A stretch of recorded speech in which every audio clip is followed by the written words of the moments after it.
সিনিয়রদের দেখলে সালাম দিতে হয় জানো না? দেখো নাই? আসসালামু আলাইকুম। আচ্ছা আমি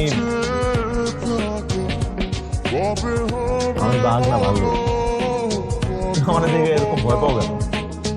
হ্যাঁ, ও সেদিন তোমার ওই ফ্রেন্ডটা থাপড়াইছে দেখা মাইকটা একটু বেশি হয়ে গেছে। এত মারাটা উচিত হয় না। কি করবো বলো, আমার আসলে এই ঘাড়ের এই জায়গার রক্তটা তেরা, বুঝছো? মানে খুব জলদি হিট হয়ে যায়।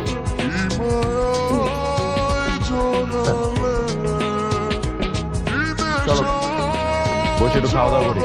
আমি যদি মেরে ফেলতে আম্মু, আম্মুকে অনেক ভয় পাও?